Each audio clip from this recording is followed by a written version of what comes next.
je vois l'atmosphère a complètement changé.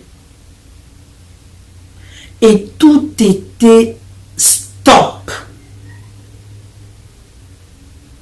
Le monde entier a commencé à regarder vers le ciel parce qu'il y avait les activités angéliques qui se passaient dans le ciel. C'est inexplicable. Je ne peux pas expliquer exactement ce que j'ai vu. Mais je voyais des anges, des mouvements, des éclairs. Le monde entier, je dis bien, le monde entier était stop.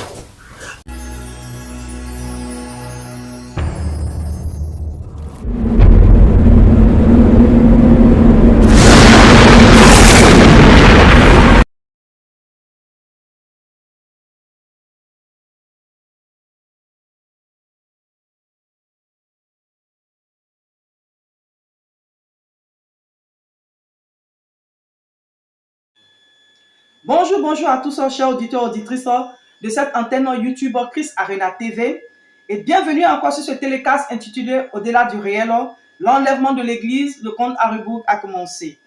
Je suis la servante de Dieu Tabi Tahir Céline, conceptrice et animatrice de ce programme qui a pour but l'éveil des consciences sur le retour de notre Seigneur Jésus, c'est-à-dire de recueillir les témoignages sur l'eschatologie chrétienne, c'est-à-dire l'un des signes de la fin des temps, tels que les 3 jours des ténèbres, le retour de notre Seigneur Jésus, l'enlèvement de l'église, le signe, la marque de la bête, le signe 666, l'antichrist, les 3 jours des ténèbres, les guerres, les famines, et etc. et beaucoup de choses. Et cette émission, en vue de partager avec nos chers auditeurs ces témoignages, en vue d'avertir un maximum de personnes sur les temps et les saisons dans lesquelles nous nous trouvons. Car le livre d'Amos 3, verset 7 dit, « Le Seigneur ne fait rien au hasard sans avoir révélé auparavant ses secrets à ses serviteurs les prophètes, à ses serviteurs les enfants de Dieu. » Donc, également dans ce télécast, nous aurons des enseignements sur l'un des signes de l'eschatologie chrétienne que nous avons précité. Comme je le disais, voilà les chiffres, le chiffre 666, les 2 témoins, la trompette, le millénium, le pré-millénium, la tribulation, les guerres, etc. Et donc, comme je le disais tout à l'heure, ce programme est un télécast que le Seigneur m'a demandé de commencer afin d'avertir tout un chacun sur sa venue dans notre monde qui est très imminent, afin d'éclairer, d'interpeller, de recadrer, d'avertir tout un chacun de Dieu, les serviteurs de Dieu, à prêcher les temps dans lesquels nous sommes, et ceux-là même qui ont rétrogradé, ceux-là même qui sont affaiblis dans leur foi chrétienne, ceux-là même qui n'ont pas encore donné leur vie à notre Seigneur Jésus, sur les temps dans lesquels nous nous trouvons. Car la Bible dit en 1 Chronique 12, verset 32, que les fils d'Issachar avaient l'intelligence des temps et des saisons dans laquelle ils se trouvaient pour savoir ce qu'Israël avait à faire. Ce qui veut dire que toi et moi, lorsque nous, en tant que chrétiens, enfants de Dieu, serviteurs de Dieu, nous avons l'intelligence des temps dans lesquels nous sommes. Nous savons que nous sommes dans la fin des temps. Alors nous savons ce que nous avons à faire, c'est d'interpeller, c'est d'évangéliser, c'est d'enseigner ces choses, c'est de recrader, c'est d'avertir le peuple de Dieu. Alors, dorénavant, je vais inviter tout un chacun de vous, ceux-là qui ont eu des visitations divines sur l'eschatologie chrétienne, à nous envoyer leurs témoignages par vidéo ou audio sur le numéro WhatsApp que je vous donne maintenant, le 01 72 149 149. Et nous nous ferons le plaisir de diffuser ces choses afin d'avertir également nos frères et sœurs que la Bible est vraie, que ces choses que la Bible nous enseigne sont vraies, puisque le Seigneur, dans les temps de la fin dans lesquels nous sommes, il donne encore cette révélation à ses enfants. Et il a dit dans le livre de Joël que dans la fin des temps, vos fils et vos filles auront des visions. Alléluia. Donc Dieu vous bénisse. Et donc nous allons partir maintenant pour la diffusion de ce témoignage et nous revenons tout à l'heure pour le décortiquage. Alors c'est parti. Bonsoir à tous, j'espère que vous vous portez très bien. Je voulais faire cette vidéo, elle est vraiment spéciale. Dans la nuit d'hier, j'ai eu un songe. C'était aux environs de 3 heures du matin, je me suis réveillée. Je n'ai pas souvent l'habitude de me réveiller à cette heure-là. Je me suis réveillée aux environs de 3 heures. Je suis allée aux toilettes, je suis rentrée et puis j'ai dit que non, je vais d'abord prier. J'ai prié et je suis allée me coucher. Lorsque je me suis couchée, j'ai vu un songe. Dans le songe, j'étais quelque part comme si c'était une réunion, une rencontre. Et puis, la réunion s'est achevée, nous nous sommes séparés. Juste pour moi, le temps de sortir de la salle là où j'étais. Dès que j'arrive dehors, je vois l'atmosphère a complètement changé. Et tout était stop. Le monde entier a commencé à regarder vers le ciel parce qu'il y avait les activités angéliques qui se passaient dans le ciel. C'est inexplicable. Je ne peux pas expliquer exactement ce que j'ai vu. Mais je voyais des anges, des mouvements, des éclairs. Le monde entier, je dis bien, le monde entier était stop. Tout le monde avait les yeux fixés vers le ciel. Que ce soit ceux qui étaient même dans la maison, regardaient vers le ciel. Même les petits bébés à la main, à la mamelle, avaient les regards fixés vers le ciel. C'était, je ne sais pas comment exprimer, c'était une activité intense. Les gens étaient, personne ne pouvait parler. Il y avait un silence total dans le monde entier. Et j'ai vu 2 catégories de personnes. Il y avait une catégorie de personnes qui étaient prêtes. Ils étaient comme des soldats au garde-vous, prêts. C'est comme s'ils sont prêts pour l'enlèvement. Et moi-même, j'étais au garde-vous. J'étais excitée que, oh Seigneur, est-ce qu'on part déjà? Est-ce qu'on part déjà? Are we going? Are we going?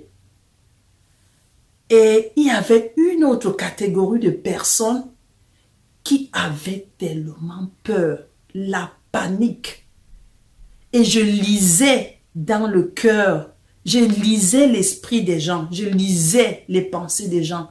Ces gens qui avaient peur se disaient que, oh, peut-être cette affaire que les chrétiens parlent toujours là, que Jésus revient, peut-être c'est Jésus qui est revenu. C'était la panique. Ils avaient peur, ils tremblaient.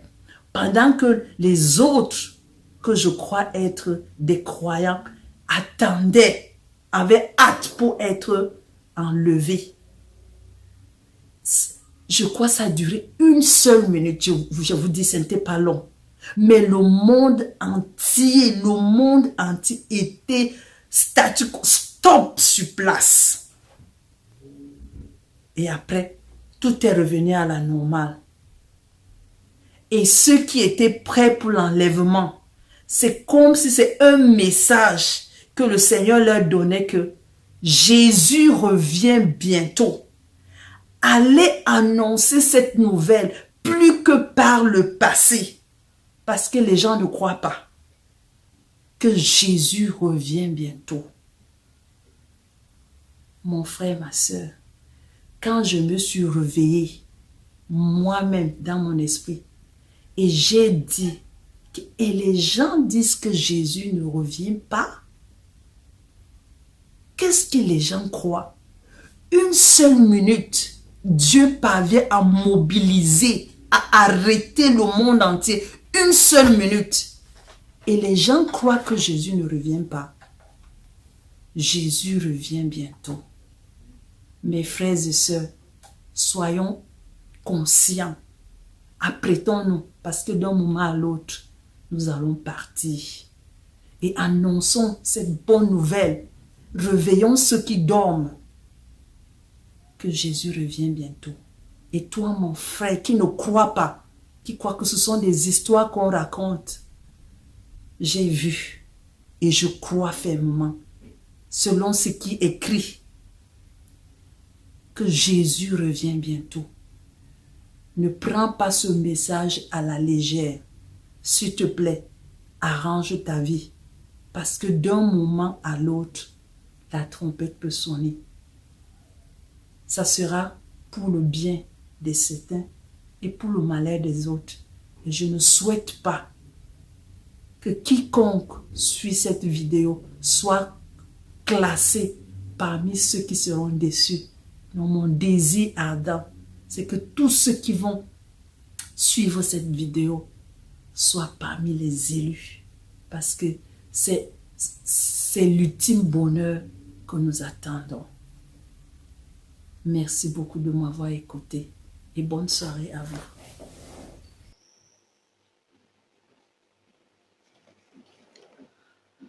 Alors, bien-aimés, nous sommes de retour maintenant pour le décortiquage du témoignage de notre sœur. Alors, quand j'ai écouté le témoignage avec vous, le témoignage de notre sœur, elle a dit que dans son songe, elle a vu une activité angélique dans le ciel. Voilà, elle a vu une activité angélique dans le ciel, elle a vu des anges qui se mouvaient dans le ciel, qui faisaient des choses. Et elle regardait tout le monde, toute l'attention de l'humanité, de toute la terre était braquée dans le ciel en train de regarder cette activité angélique. Mais apparemment, elle a vu deux groupes de personnes. C'est-à-dire un groupe de personnes qui se tenaient dans la peur, qui étaient comme s'ils se tenaient dans la peur de ce qui se passait et qui se posaient des questions en eux-mêmes. Mais est-ce que ce que nous voyons à l'instant dans le ciel, ce n'est pas ce que les chrétiens nous ont toujours annoncé sur le retour de notre Seigneur Jésus? Est-ce que ce n'est pas le retour de notre Seigneur Jésus, l'enlèvement de l'Église qui est en train de se préparer? Est-ce que ces activités angéliques-là ne sont pas liées à l'enlèvement de l'Église? Alors, ils se tenaient dans la peur, ils avaient peur par rapport à leur propre statut, par rapport à s'ils allaient être enlevés ou pas. Et encore, elle a vu un deuxième groupe de personnes, et ces personnes étaient comme des personnes qui étaient dans la joie, qui étaient surexcitées, qui étaient prêts à être enlevés. Alléluia.